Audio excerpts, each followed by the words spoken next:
Hey there! Welcome back to Reddit Dating, best channel for cheating stories. Make sure to like and subscribe the channel for more spicy stories. Wife cheated, so I tricked her into publicly admitting to having the affair in herpes. I'm the coworker who pushed him to write this, and because your account must be 7 days old in order to post here, I gave him an alt account I created for a joke about a month ago. This story has been around for almost 12 years.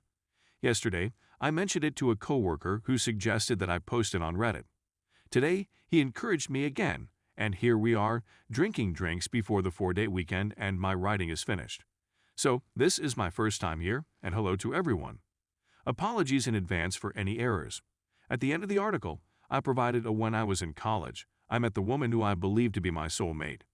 The two of us had been dating for almost 2 years when we got married in a big wedding after a 10-month engagement. Her family was well-to-do in a tiny southern town. We were both finishing our educations, and I was also working to provide financial support for the two of us. During that time, I was working on a master's degree in engineering, while she was earning her PhD in anthropology. A summer job opportunity presented itself for her to earn some additional money by working as an aide on a religious studies trip to Jamaica over the summer months. After all, she was going to get to go to Jamaica and get paid for it. So I didn't see any drawback to it other than the fact that she would be missing her family while she was away for 6 weeks. I had no idea that she had been the professor, who had gone out with us, smoked my weed, and drunk my beer, so I considered him a buddy, who had booked the trip for them to bang all over the island for a couple of months.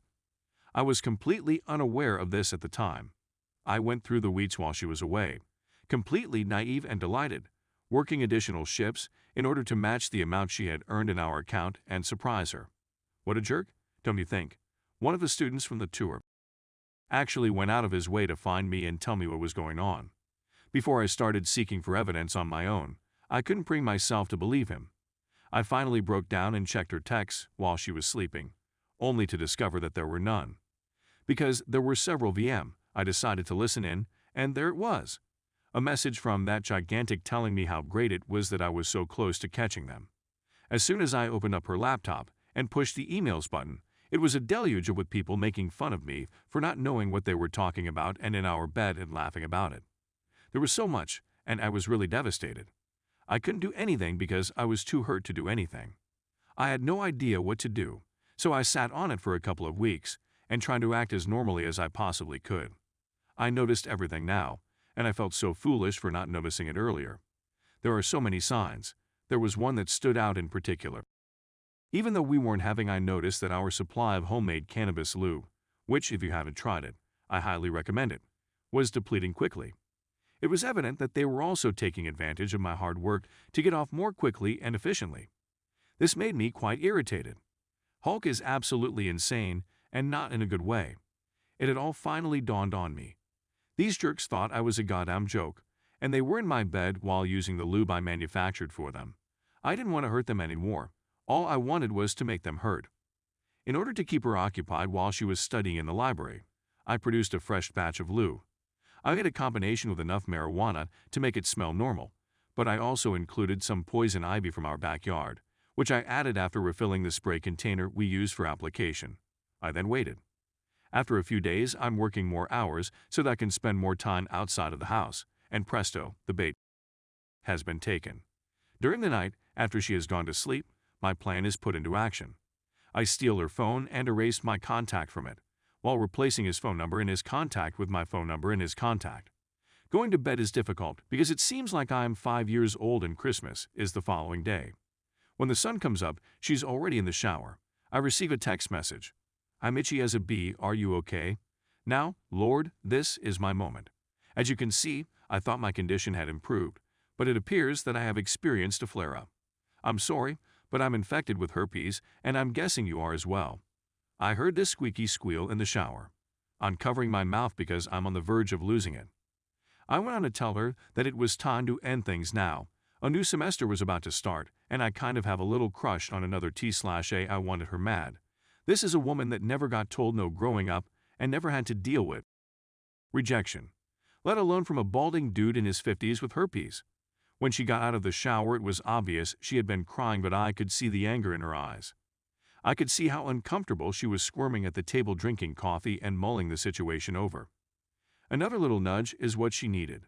The reply she got to her pages and pages of anger and sadness was, "Thanks for the good times, but can you keep this a secret between us? I don't want to ruin my chances with anyone else." She's flush with anger now, just seething. She gathered her keys and headed out the door without even saying goodbye. I knew where she was going. I booted up her laptop and set it to reformat, deleting her dissertation and any notes pertaining to it before following her to campus. I parked a few lots over and rushed over to his office, where I find her, screaming at him for giving her herpes. There's lots of people there. Professors, aides, students, other faculty. I'm dying. He is beyond and confused as she is ugly crying in front of her peers. I'm in heaven. I didn't even care that people were going to think I had herpes too. The fallout was apocalyptic in their department. He lost his job due to code of conduct at the university. We got divorced the following year. State law was we had to be separated for 1 full year before being granted a divorce. I got to keep most of the assets, primarily savings and not a ton, but I worked for it. She never finished her doctorate and went on to be a perpetually pregnant housewife that sells Herbalife on Facebook, and he teaches high school now. It took a few years for it all to unfold, but watching it was glorious. Follow the directions for use or it's kind of a waste, and this is totally geared towards the ladies. We're talking big OS. Use polyurethane condoms. It breaks down latex.we. Lube. 1/4 ounce flour or 1 gram CO2 extracted live resin preferred, 4 Oz MCT coconut oil, 216 Oz mason jars, 3 coffee filters. Only if flour is used. 2 drops tea tree oil. It really makes a difference. 30 leaves poison ivy. Small spray bottles, think perfume. Put oils in wax or flour in mason jar and heat in oven for 80 minutes at 240 degrees. Turn oven off and allow it to cool for about an hour. Strain through coffee filters if you used flour into the second mason jar, and then fill the spray bottles. Here's the instructions and description my current amazing wife wrote for a friend wanting to try it. At first, you can feel the warmth building up. Everything feels more intense to the touch. Walking become part of foreplay. The action causes more friction and heat to build up. As your spouse begins touching at your neck and shoulders, the warmth rises up your body, sending chills down your spine. Each touch becomes more euphoric than the last until foreplay is done. From there, enjoy complete euphoria in your partner's embrace. Application: 8-10 total sprays. Use 2-3 on your fingers at a time. Self-application: spray on fingers and massage around the clitoris and labia down toward your opening, working the oil inward towards your G-spot. To help with cramps, spray on tampon, insert, go, without tampon. Hit 5 ml in a syringe, insert, spray and stay with hips, lifted for 1-2 minutes. With spouse, if your spouse, apply the spray to their fingers, gently spreading it over the clitoris, labia, pushing some into your cookie. Think of it like painting. The better the coverage, the better it will feel. Be sure to apply to your G-spot. It's about 2 inches in on the front wall of your vagina. For an added plus, apply to the O-spot, which is directly across from the G-spot on the back wall of the vagina. Spend this time exploring other areas of your lovely treasure. Don't use if overly intoxicated. You'll simply waste it.